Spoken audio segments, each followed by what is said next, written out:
Hello mga kaneknek, it's Mamaris Kamatas. At eto nga no, wala naman sa plano po na ako'y maglilinis ng garahe. Pero sinipag naman po ako talaga.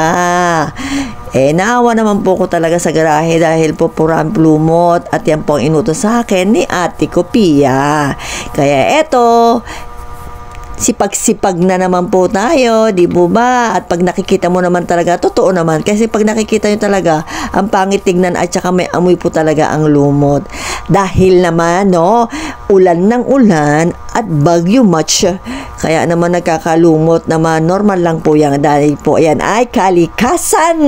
Hindi po natin yan ay masasaway o hindi po natin yan may stop sa langit dahil yan po ay galing sa taas na kalikasan po yan, nature. Kaya, but anyway, no, ayan po ay tatlo po na sabon, powder po ang ginamit ko niyan, 3 sachet na surf na ginamit ko diyan with matching Clorox. Yan, di ba? O kuskus, yan, no? Kuskusin mo ko para maging, sabi ng sahig siguro. Siyempre, tuwan-tuwa yung sahig niyan. Yung simyento, tuwan-tuwa yan dahil malilinisan siya ng bonggang-bongga. Hindi na siya mang-aamoy, lumot.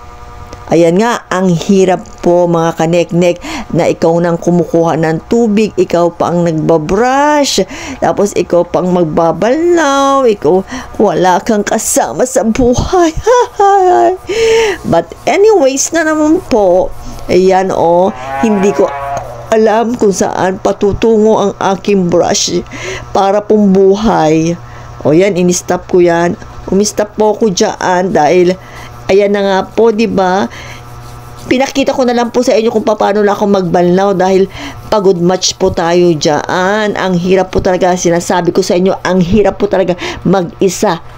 No? Gawa mo lahat. Kumbaga, wala kang kasama. Di ba? Parang pagkain yan, ikaw nang namalengke, ikaw nang nagluto, ikaw pang naghugas ng plato. Yun. Yan, di po ba? Ang bilis-bilis.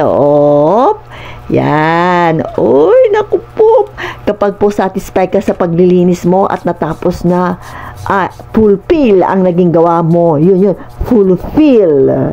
Di ba mga kaneknek? Ganyan lang po tayo. Good vibes lang po tayo. Kahit na may nararamdaman, good vibes lang po tayo. Si Mama Tess ay laging lumalaban yan. Tingnan nyo po.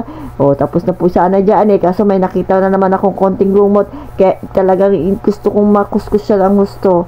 No? Ganyan po talaga, no?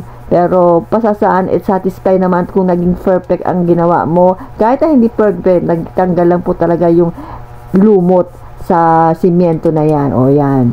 Yun nga lang, tinitignan ko po yung tubig, doon po papunta sa kalsada. Siyempre nakakahiya po, baka naman sabihin nila, ano ba ito, walang pakialam, bumaha na yung kalsada. Yun. Di ba? At yan na po. Yan. At ako po ay kinat ko na po yan maya dahil po sinisilip ko na po yan. Sinisilip ko na. Ayan. Yan. Pumunta na po ako sa labas niyan. Yan. Pero binalikan ko pa siya kasi sayang tubig ko dahil pa yan mayroon pa akong sabon-sabon dyan. Yan yun. Ang hirap. Pero okay lang. Yan ang ganyan ang buhay. Walang mahirap.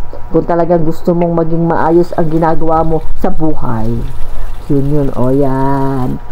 Tapos na po ako dyan. Sa totoo lang. Yan, Di po ba? Silip-silip. Ayan na po. Tapos